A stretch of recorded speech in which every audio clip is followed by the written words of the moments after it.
Welcome to Finding Certainty with your host and U.S. Army veteran, Patrick Laing. Over the next hour, you'll learn from Patrick and his expert guests how to attract more certainty into your business and your life. Now, here is your host, Patrick Laing. Welcome to Finding Certainty. If this is your first time, we welcome your patronage and hope you have a good time with us today. I'm very excited about my guests today, Miss Ninon de Vere de Rosa. Ninon, thanks for being here. Oh, it's a pleasure. And I love how you pronounce my name absolutely correctly. And that could be quite unusual. Is that right? No. Well, it's one of the first things I noticed about you when I was referred to you by our mutual friend, John Gruitt.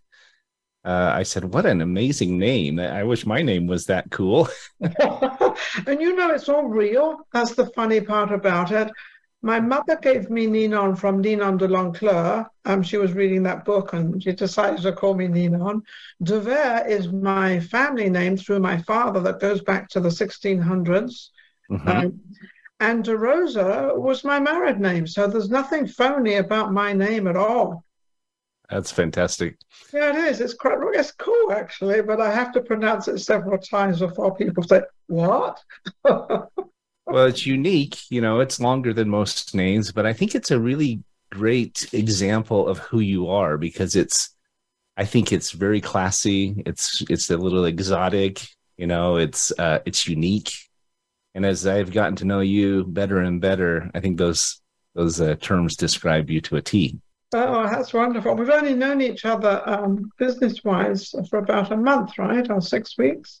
Yeah, it hasn't been very long, but it feels like much longer than that. It feels like years. I feel like I've known you for years, and we've been doing business for years, and it's great. It's wonderful. Thank you, Patrick. I'm really enjoying it. So I have to tell everybody, if you're listening, that every time I start one of my shows, I always share a couple of reasons why I've invited this specific guest to join us. And with Ninon, it was a little bit difficult because there's so many reasons. And as I went through her bio that she sent me, I mean, it's multiple pages long, and she's just an extraordinary woman, as you'll get to know here during this show today. But just to kind of introduce you, if I may, Ninon is a well-known TV personality. She's done documentaries. She's been a producer. She did a show called Voices of Tomorrow that we're going to be talking about today that focused on interviewing teens. And I think I know just from our conversation, it's one of the things you've done in your life that you're most proud of.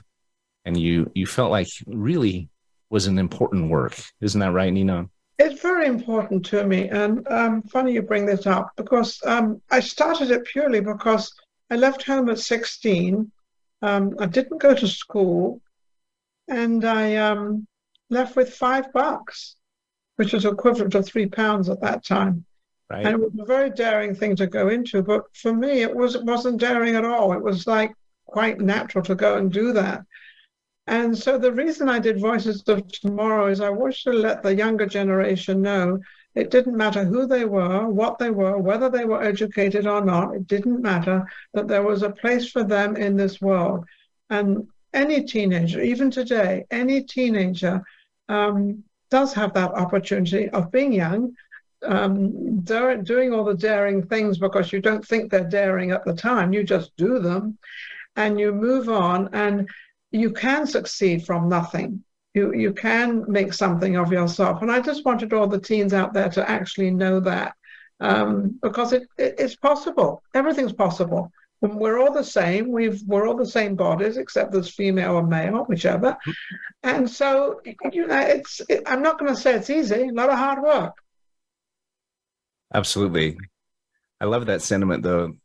You know, we have infinite potential in us, divine potential, right? Absolutely. So I want to talk about your show a little bit later in the episode because it's one of the things that I'm really passionate about as well, about helping the next generation become who they can be and achieve their potential. And we have a program in our company called the Certainty Fellowship. So I'll share a little bit about that as well. But continuing the reasons why I invited Ninon on. But if I had to pick two, and she's a philanthropist, she's an entrepreneur, she's been a commercial real estate investor for many, many years. And yet you started with these really humble beginnings. And I think if I had to pick two reasons, one is that Ninon, as well as anyone I've ever met, has the ability to inspire the people she meets. And when you walk in a room, all eyes turn on her. They want to know, wow, Ninon's here. They want to, they gravitate to her, and they want to come be around her and learn from her and hear from her. And so that's led into her career of interviewing not just the teens, but she has a show called Ninon Speaks. It's the number one show in Las Vegas, Vegas Live with Ninon. And I know, and I want to talk a little bit about that, because obviously I'm an interviewer as well. And I'm already learning so much from you, about how to do a better job. But the second piece is, besides the fact that she is so, I guess, charismatic and inspiring, is Ninon has a real heart for giving back. And I want to talk a little bit about some of the philanthropic work you've done as well, because that's not always the case. You have people that are leaders and they're in entertainment or politics or whatever, but do they truly care about the people they serve? And I think you're a perfect combination of those two, if I may say so. Well, I don't think you have to be any particular person to help or serve somebody else. I think it's something probably that comes from within. I've always wanted to help people, and I have no reason why. I don't know why this happens, but it's an automatic thing. If I see somebody in a difficult situation, I will rush and help them, or do what I can do for them. But it's not a put-on thing. It's just a kind of, it's just within. It's just something within. I just wish more people were like that in this day and age. I've been pushed and shoved in many supermarkets and many places, and regretfully from them, I haven't had a sorry. And I'm like, oh, aren't you sorry you did that? It's like the people are very, they don't seem to understand, or maybe they just don't understand life. I don't know. But they don't seem to understand that, you can say sorry and put a smile on your face, and it's okay, because it doesn't cost anything. Everybody's in this cost thing. Everything is money, money, money, money. Right. And life is not about money. It's you work first and then the money comes. That's really how, any job you go into, you don't get paid until the end of the month. So I guess that's the reason why you have to do the job first and then you get paid. But I think giving back, and I've never felt about giving back. I've felt about just giving. Everybody's done so much for me. And yes, you're right. I walk into a room, I walk somewhere, Ninon, how are you? And Ninon, it's good to see you. And Ninon, I know you, but you don't know me.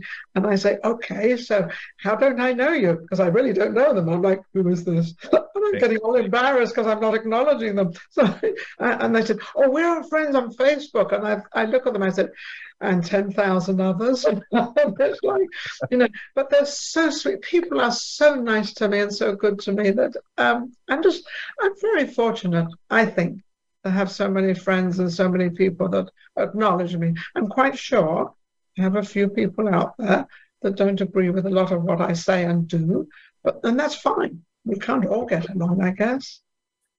Well, you talk about how the teens that you've interviewed for, it was 16, 17 years, right? Yes.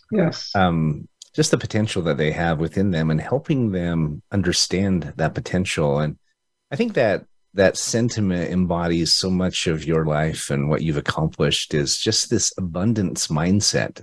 It's not a scarcity mindset. You're right. So many people are focused on money and getting ahead, even stepping on others to get there. Yes. So it's unique to have someone who doesn't do that. I know you deal with some criticism maybe, or some jealousy, or some of the other things from others out there. I think anyone who's accomplished a lot in their life does, but you don't seem to have, I don't think you deserve that, in my opinion. And you certainly haven't actively, I don't think, created it or engendered it. It's just no. Par for the course. It just happens. And well, it also might, you as a very generous person in our short relationship. it also might be kind of learning. Sometimes people think that I know everything. Well, I don't know everything. And I'm like everybody else. I don't do it perfectly the first time, maybe the second time when someone said something, I think, oh, let's pay attention and let's make sure I do it the right way this time. But I think from the day we're born till the day we part, from the first breath, I always say from the first breath to the last breath, I truly believe we are learning every single minute and time and second of every day. I don't think there's any time in our life that we don't learn. I'm still learning. I'm still doing things I've never done before. I enjoy them. I don't think it's ever too late. I'm quite an elderly lady, and I don't think it's ever too late to learn or to be active. And just because you're old, you can't do it, or just because, oh, I can't do this and I can't. I disagree with all that totally. I think there's always room to do something, though it would be different from what I do at an older age than what I would have done at a younger age. But it's still doing something. It's still, every 5 years we kind of change, and that's in marriage. I was married for 30 years, 29 years.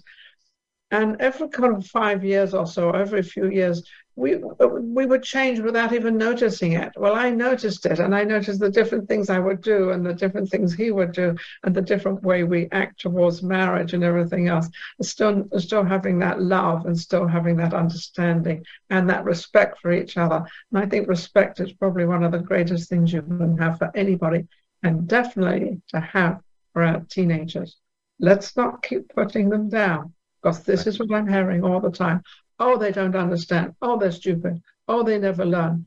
I think we've got more teenagers right now that have come ahead in life, and that's through technology, than we've ever had. You've got teenagers that are millionaires because they thought of an idea and went through with it. And like Shark Tank, you see some of these young kids come on, and the parents have come with them and helped them, without interrupting them. And I think that's remarkable. And they brought this idea, whatever it is. There was a young guy, I think he started making bow ties.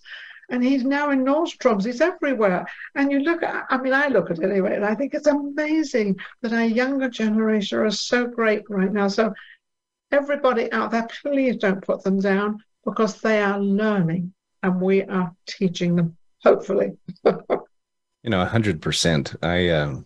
I have 5 children, as you know, 3 boys, 2 girls. And, we all want the next generation to be better than we are. And I just am blown away by how talented they are and intelligent they are. And, they're each different. We have very different personalities with all 5 children. They range 17 to 25 now. But, as we talk about what our children learn from us and what they become, and much of it is based on what we tell them. Just as you said, I think too many people assume the worst. They tell them they're lazy, they tell them they're stupid, they tell them they're unfocused or whatever. And I think the same thing happens with celebrities, with influencers like yourself. People assume the worst about someone, and it's not right. It's not fair, because more often than not, it's wrong. It's incorrect. So, I think we should just slow down a little bit, reserve our opinion, and get to know them a little bit first. Listen, maybe ask some questions. Well, that's my greatest thing. Assumptions, right? Yeah, one of my greatest saying is just listen. That's one of them. Just listen, which means for your children, because I did that for the children. And my other one is nothing happens without you. Nothing. I can't be on this show without you, Patrick.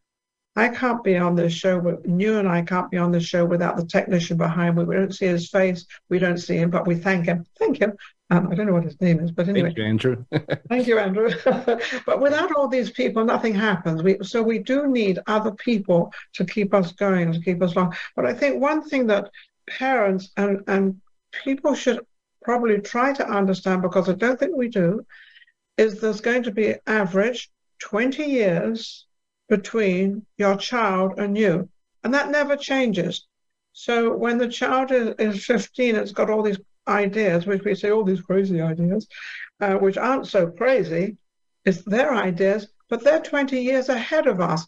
And we always relate to what we did at their age. Well, we can't do that, because 20 years ago, there was nothing like what it is today. So I think parents should understand a little bit but also parents and whomever teaching the children, whoever is in charge of all these younger generations, which I was partly. I think we have to understand and teach. We are the teachers. And if we don't teach our younger generation of today's life, not 20 years ago, we can compare, yes. But I think we need to do that a little bit more, be a little bit more patient with them, try to understand the technology, because some parents are 30 and 40 years older than their kids. So that's a big chunk of age. Big generational gap, for sure. Absolutely, yeah. So I know your childhood was fairly challenging, difficult. You left at 16 years old, $5 in your pocket. And yet you very quickly, we're coming up on our first break here, but maybe in 60 seconds, how did you successfully make the leap from essentially homeless at 16 to a successful model? You were a synchronized swimming performer. You became an entrepreneur at a young age. How did you make that leap? And again, I made that leap by when I left home. I got a one-room apartment, and it was like the smallest room I've ever seen in my life, but it was the least expensive. So I always thought that the less you can spend if you're trying to save is the challenge. So I worked 20 hours a day for a whole year to save, and how much money can you make at 16 is not very good. Much. But I worked really, really hard, and I saved enough money. Actually, I saved £100. So from £5 to £100 in 1 year, as living on my own and doing my own thing and paying my own rent and everything else. That was my challenge. But I knew that if I didn't make this money, and if I didn't move out of where I was living in Torquay at the time, and I wanted to move to London. So I gained all this. I even got a ride from a friend of mine to London so that I could save the fare going there. This is how my mind thought. Of wherever I could save money, I saved money. And that was a bit of a challenge. But I got to my grandmother's, and then my grandmother, I'd never had a break from anybody. My grandmother charged me rent. I remember she charged me, I think it was £3 or £4, £3.50 a week. Wow. It was a chunk out of my money, monthly. That was 12, 13, 14 pounds, which in those days was a lot of money from a young lady. At that time, I was 17. That was a challenge to save anything. I will break now because I know you have a break. When we come back from the break, let's talk about how you transitioned from there to today. And I know you've been through a lot. You've won over 100 awards, been awarded all kinds of accolades. And your story is really quite extraordinary, but it had such humble beginnings. Yes, it still is humble. Work and savings and just stick-to-itiveness and persistence and determination, all those things added up, and they are very much a part of who you are. But we're visiting with Ninon de Vere de Rosa, a new friend of mine, widely recognized, especially here in Las Vegas, as an influencer and a TV personality. And we'll be right back. We're just going to go to a quick break, and don't go anywhere. We'll continue with Ninon.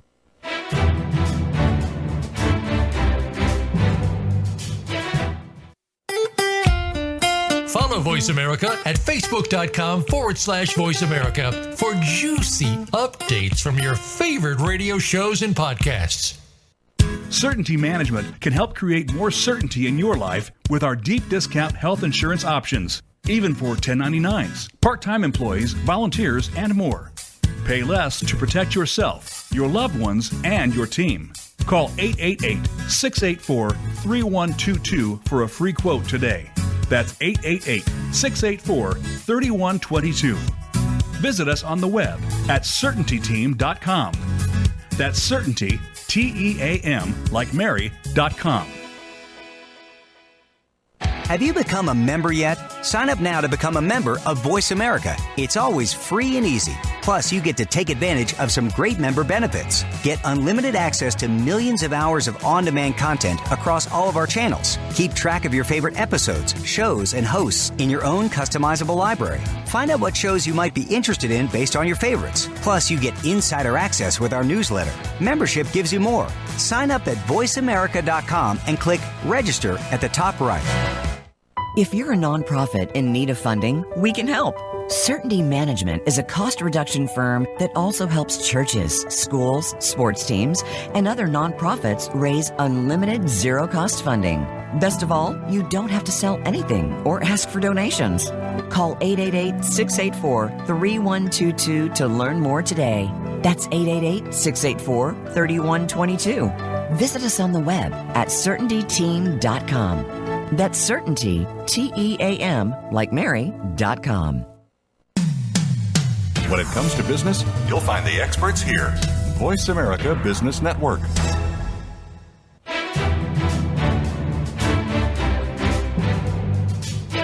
You are listening to Finding Certainty with Patrick Laing. Have a question for Patrick or his guests? Join us on the show at 866-472-5790. That's 866-472-5790. Now, back to the show with Patrick. Welcome back to Finding Certainty. We're visiting with Ninon Vere de Rosa. And prior to the break and during the break, we were talking a little bit more about her experience. And I think so many people are fascinated by how a celebrity got their start. How did an influencer go from nobody, and nobody's a nobody, but you know what I mean. Nobody knew who they are to everywhere they go, people know their name.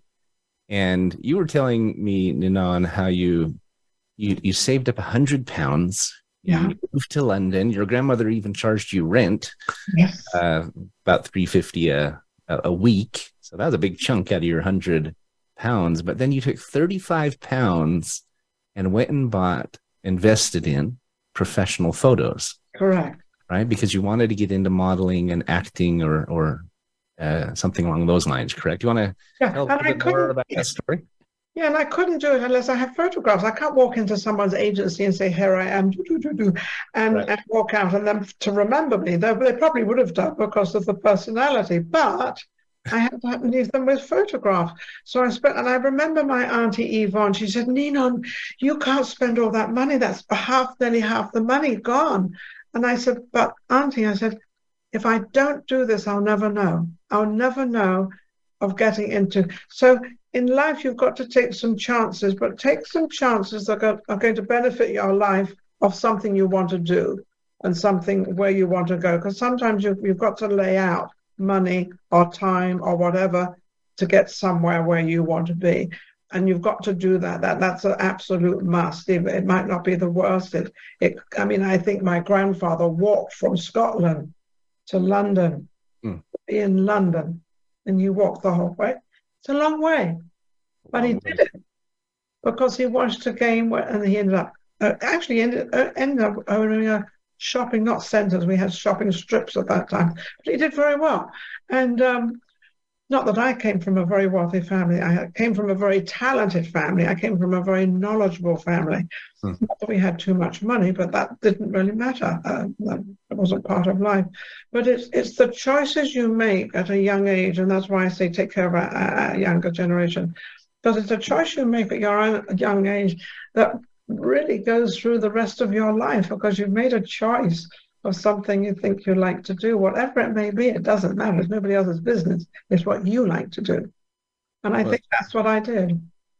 Sounds like the drive that your grandfather showed is something that he passed on to you, genetically at least, because genetically, yes, you did not get to where you are today without that drive and determination, as I said earlier. So as you transition, I know you became a successful model.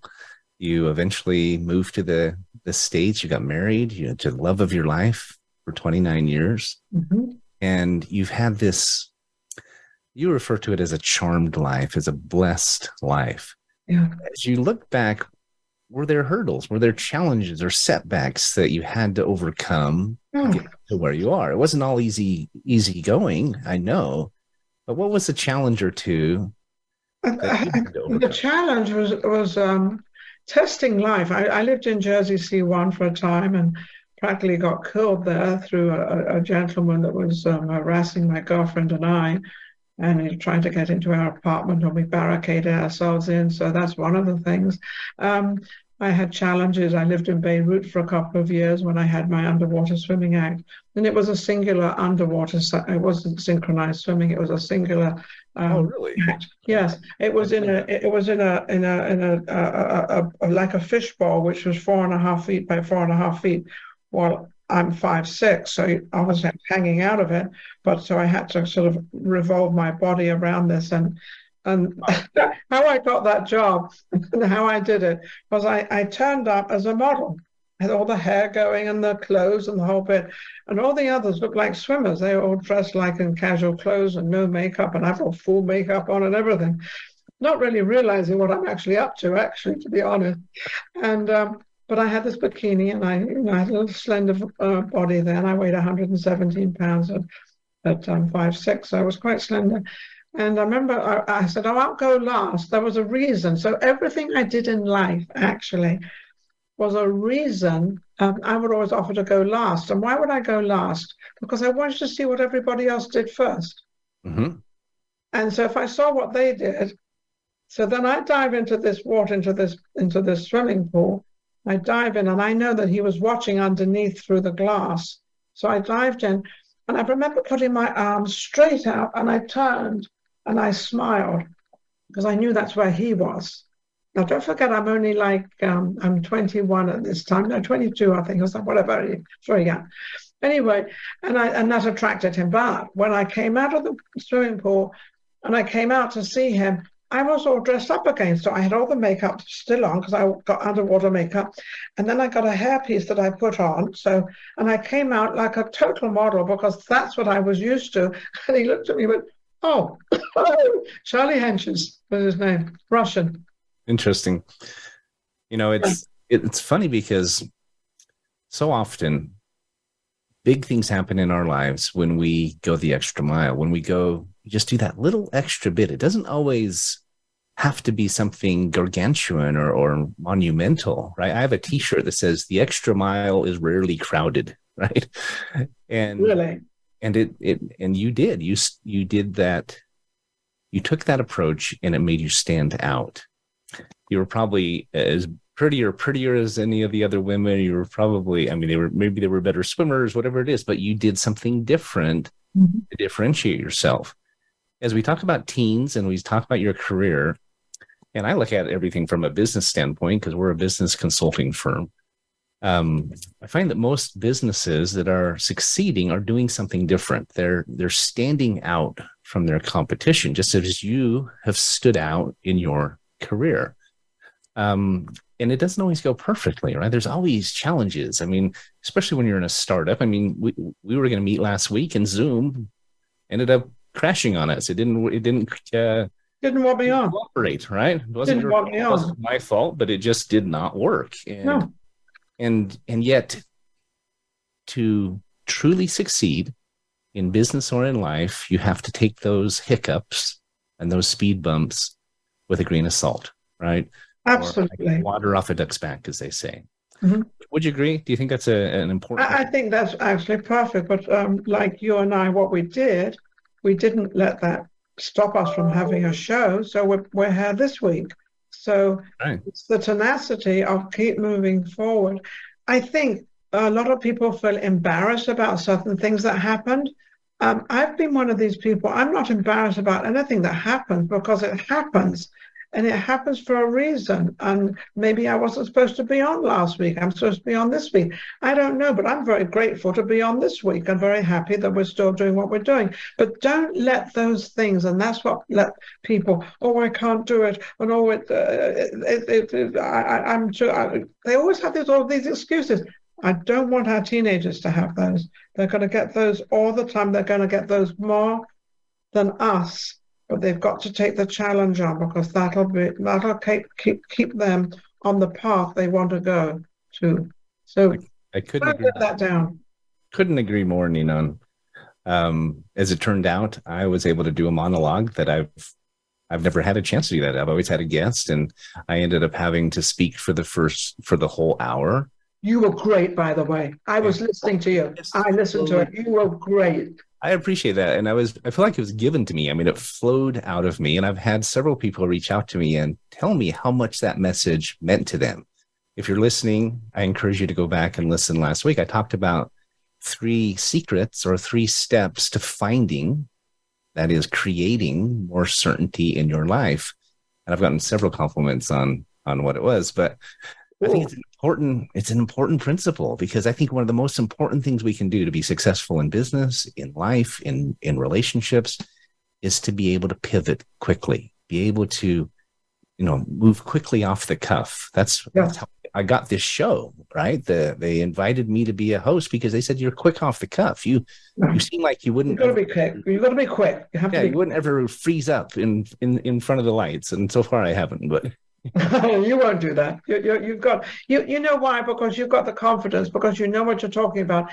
And one of the greatest things is to have the knowledge. And people say to me, Ninon, why are you so quick at answering people? Why are you so quick at a question? Why? Because I have the knowledge. I don't watch sitcoms. I don't watch a lot of stuff, but I do watch a lot of intellectual stuff. And people say, why are you watching that? And I said, well, what happens if I have a guest and they suddenly ask me about this question and I can't answer it? So I better be prepared. So that's what I think. I think you've got to be, whatever you do, I don't even care if you're a cleaner somewhere, make sure you know how to clean a house. I mean, you can't have a house unless you know how to clean it. Right. I don't care how much money you've got. You can't hire a maid unless you know how to keep a house clean, because you've got to tell the maid what to do. Right. Well, it goes back to your point of not only continual learning, but continual progress. You're talking to kids about their potential and how they have so much ahead of them, so much opportunity and so much potential. I mean, last week in my monologue, I talked about how one of the key principles in finding certainty is believing that it's out there, right? Having faith and having hope in the future, and then assessing your current reality and opening your eyes to the resources available to you. There's a lot of people out there that are in a small town maybe, or an inner city, or they don't have a great family upbringing. Doesn't matter. I feel like they're limited, but there is. That doesn't matter. They're not limited. They're not. They're much less limited than they think they are. Sure, they may have limitations, but there's so much potential, abundance, and opportunity if you just look up and realize it.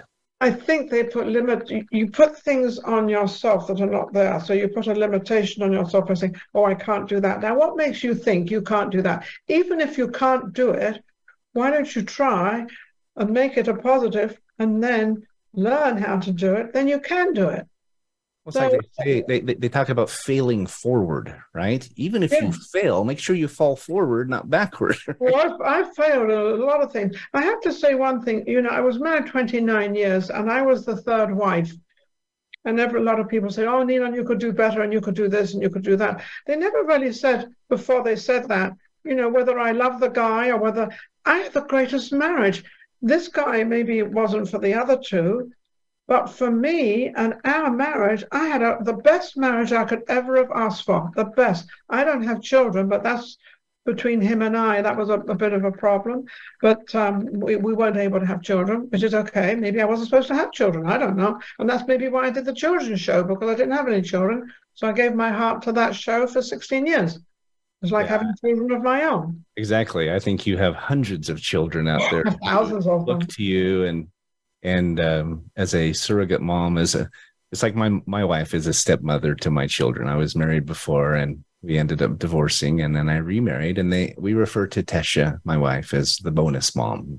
I call her super bonus mom. There you go. That's how I see you to all these kids that you interviewed and that you, I'm sure, helped them. Well, I look at children in a completely different way than of a mother, obviously. And so therefore, I've kind of got a different outlook on them. I don't see anything. I don't think any child does anything bad. I think they need to be corrected in a lot of stuff because they're children, they're young, Learning. they don't know, they're learning, absolutely. There. And my greatest thing was just listen, because a lot of parents, when a child comes home, is all excited, like the 7-8-year-old, all excited. Hey, Mom, I got this, and starts telling a story. Then the mother takes over and tells her story of the same thing, and the child just sits there looking, and that's where the phrase came up. Just listen. Don't interrupt them. Let them have that excite them, even if they're not talking. That they stutter. They don't know how to. They're all excited, and you have got the patience. You've got to have the patience because they are your children.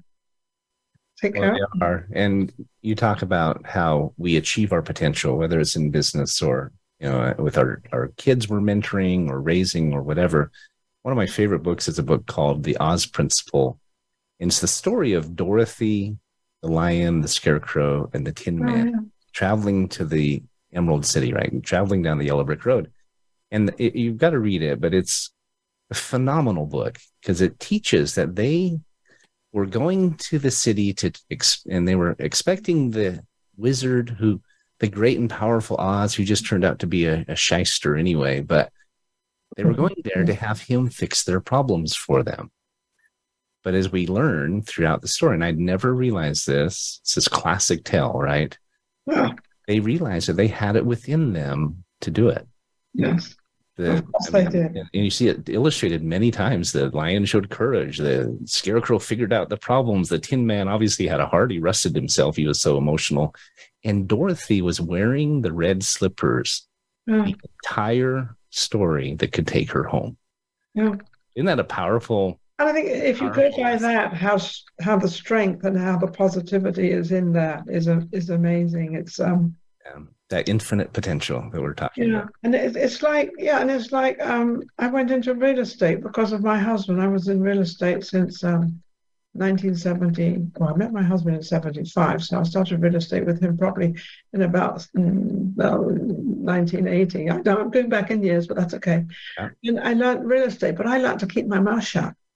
And so when we were in a deal, he would be talking a lot, and I'd maybe say something, because I wasn't just sitting there as a dummy. I still wanted to be a person. Sure. But I let him, it was the deal. And then after we got in the car, because when I met my husband, he had no money because his wife divorced him and took all his money and blah, blah, blah, blah, blah. I think I had more money than him, and I had no money.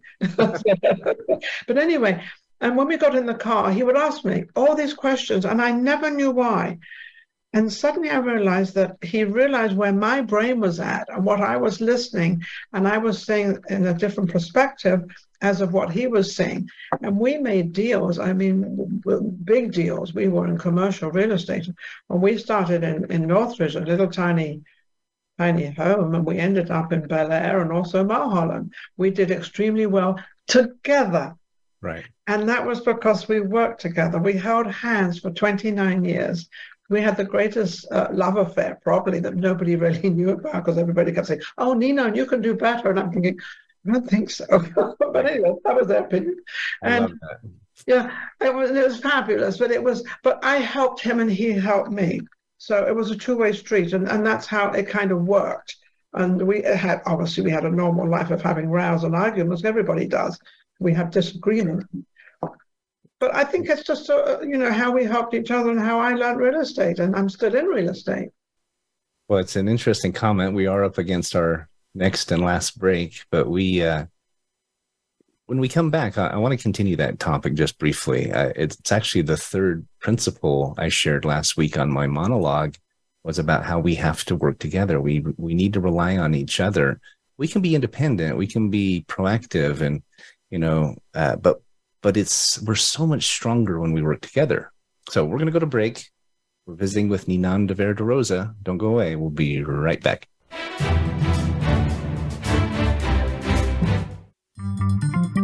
Voice America is on LinkedIn. Connect with us today. If you're a nonprofit in need of funding, we can help. Certainty Management is a cost reduction firm that also helps churches, schools, sports teams, and other nonprofits raise unlimited zero-cost funding. Best of all, you don't have to sell anything or ask for donations. Call 888-684-3122 to learn more today.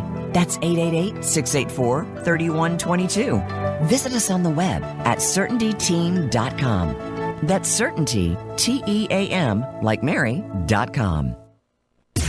Voice America programs are now available on your favorite connected device, including Amazon, Alexa, and Google Home. Through streams with Apple Podcasts, TuneIn, and iHeartRadio, listening to your favorite show is as easy as saying the show name followed by the word podcast. Hey, Alexa, play Finding Your Frequency podcast. If that doesn't work, try adding on TuneIn or on iHeartRadio or on Apple Podcasts. Certainty Management can help create more certainty in your life with our deep discount health insurance options, even for 1099s, part-time employees, volunteers, and more. Pay less to protect yourself, your loved ones, and your team. Call 888-684-3122 for a free quote today. That's 888-684-3122. Visit us on the web at CertaintyTeam.com. That's Certainty, Team, like Mary.com.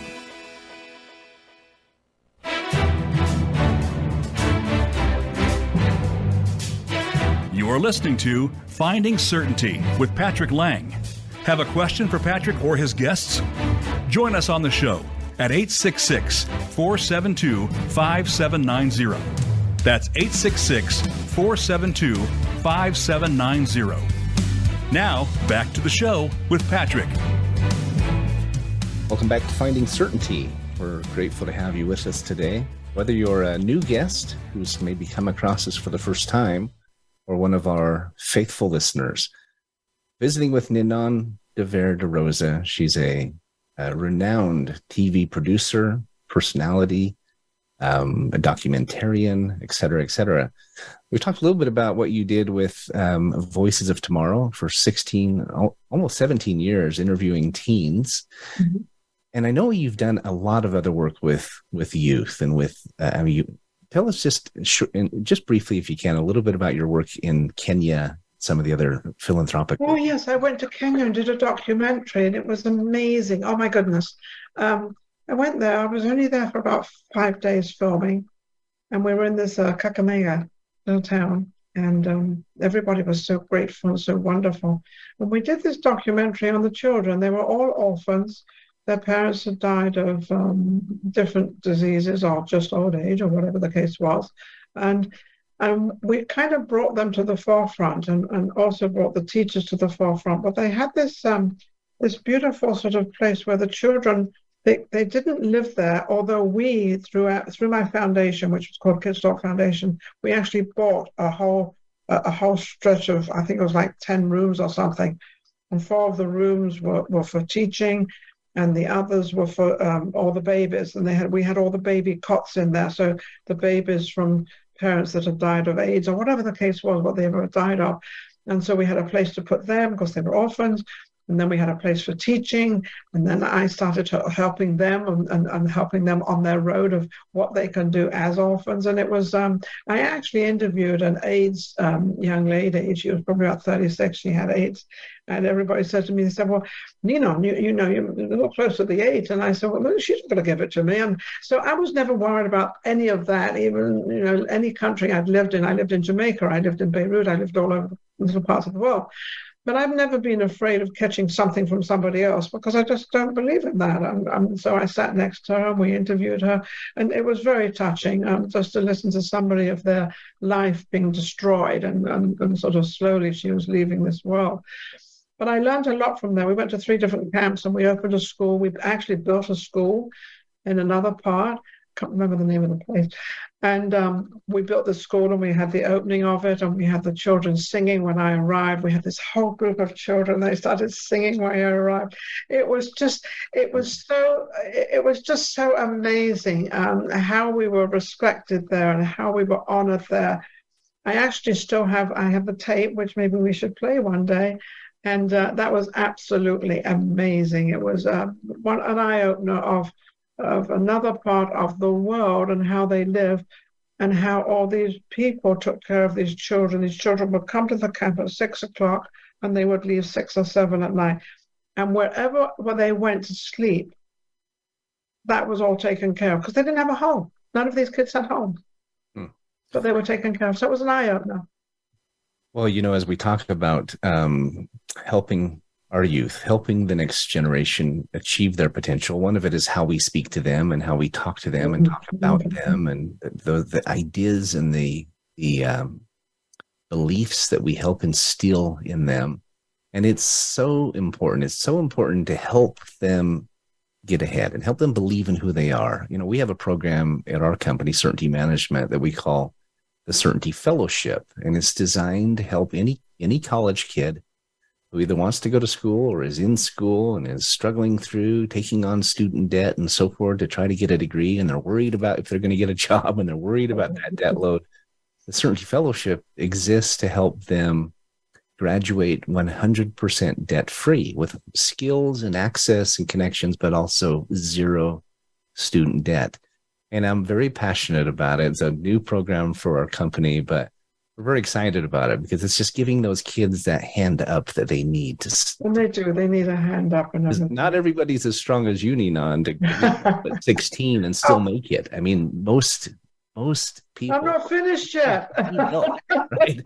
I mean, they need our help. They need our support. They need our encouragement. That's why we're. They do. And it's funny we talk about the younger generation, because then I started my show, Vegas Live with Ninon, which I did for 7 years, nearly 8 years in Vegas.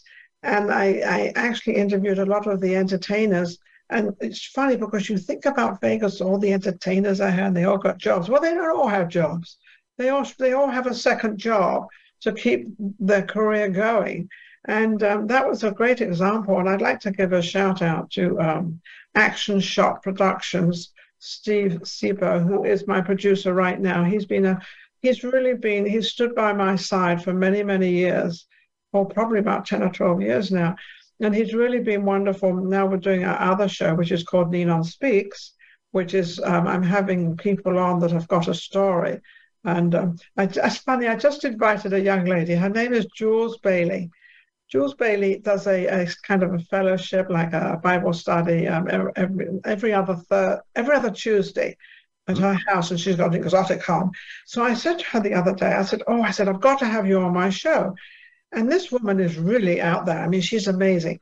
And she writes back to me, she says, I don't have a story. And I'm thinking, if you don't have a story, then nobody in this world has a story. She has Absolutely. a story. She has an incredible story. So now I'm interviewing people on Ninon Speaks that have a story, and I love it. And then I had another lady that wanted to come on, asked me to come on, and I said, well, do you have a story? And she said, no. So then I said, well, I can't have you on. So then 2 weeks later, she said, I have a story. And I said, oh, great, what's the story? She said, well, I've just made up a story. The point I'm getting at, it's amazing how people think of themselves and what they do. Everybody is totally different. Well, and isn't it our stories that make us who we are? I mean, you introduced me to Jules, and you're right.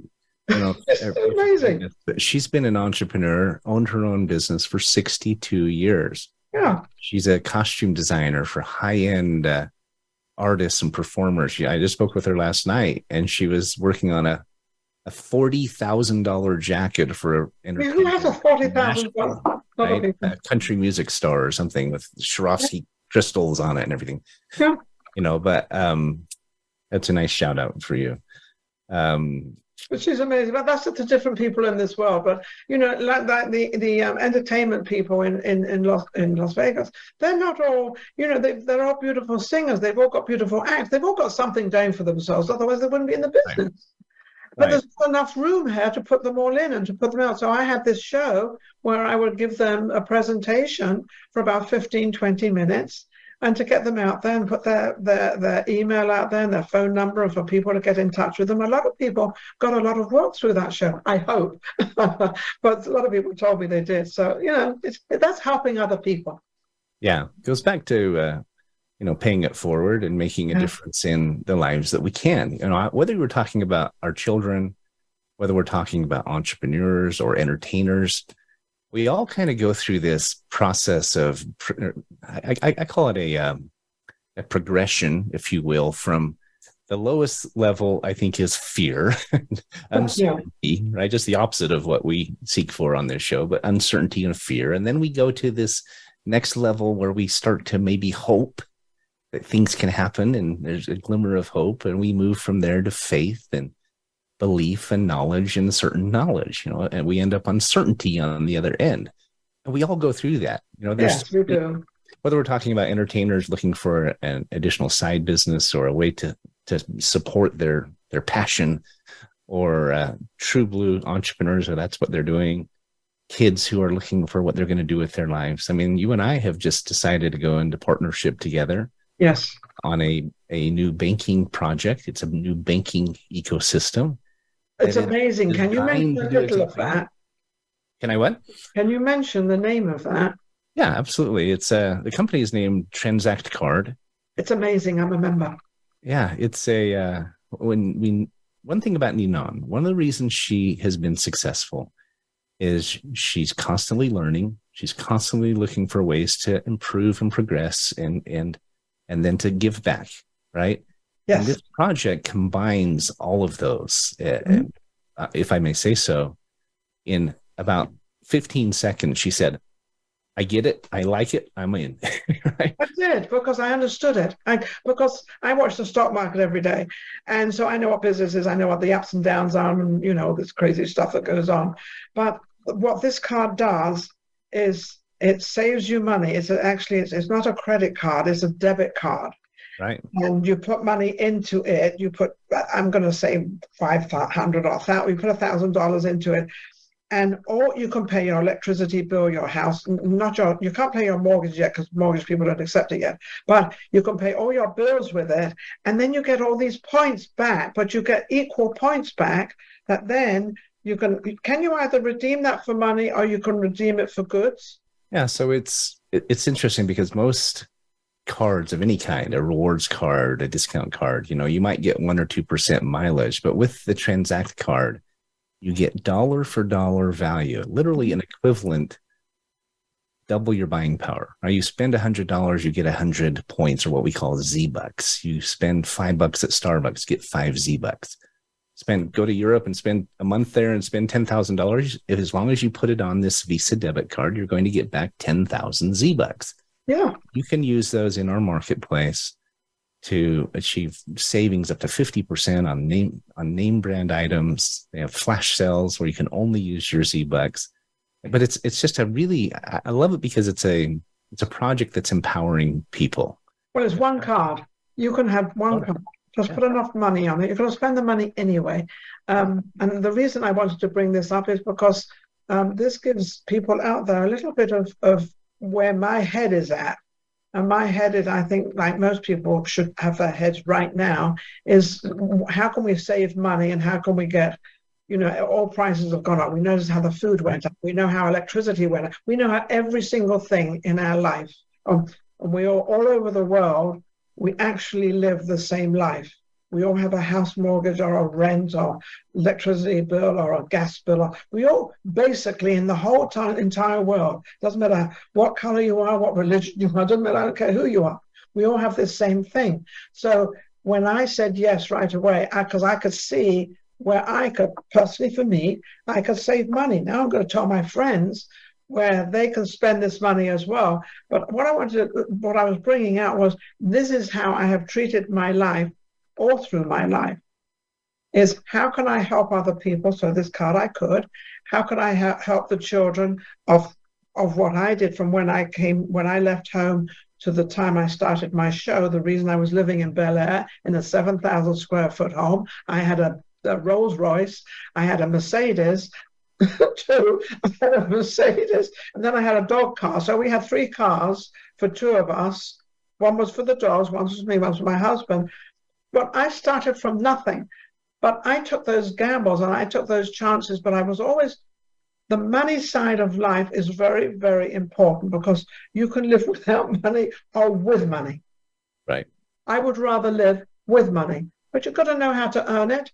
And when you earn it, you've got to know how to keep it and how to spend it. And that is very, very important. I think personally, in all the universities all over the world, should have a money spending and how you take care of money within their teachings. I couldn't agree more. And they don't do that. And they don't do it in schools. I think they should start it in schools in junior high. they should start it. I completely agree. So that they know you can spend so much money, but save at least. That's how I did it. That's how I am where I am today. I've got all these awards. I've got all these lovely, wonderful people out there. I've got you now who wants to go into partnership with me, not because I'm stupid, because I got a brain. Right. Because you wouldn't do otherwise. I know you wouldn't. I think it was Zig Ziglar who said that money isn't the most important thing in life, but it's right up there with oxygen in the got to have it scale. Now, you've got to have it because otherwise you can't do anything. Important. Now, it's we're up against the end of our show here. I wanted to thank you, Ninon, for being with me. There's so many morsels. I encourage you, if you're listening, to go back and listen again. You hear about savings. You hear about determination. You hear about giving back. And all of that makes for a successful life. Thank you for being on Finding Certainty. Thank you for listening in, Ninon. Thanks for being here. I'm really enjoying our relationship, and I look forward to it continuing. Thank you, Patrick, and thank you to our audience. Take care. Okay. Have a great weekend, everybody.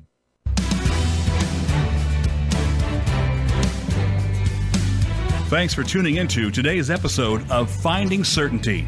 We hope you've gained some more insight into how to create more certainty in your own business or nonprofit. Join us next week for another taste of the Certainty Experience. Until then, we wish you greater certainty in all that you do.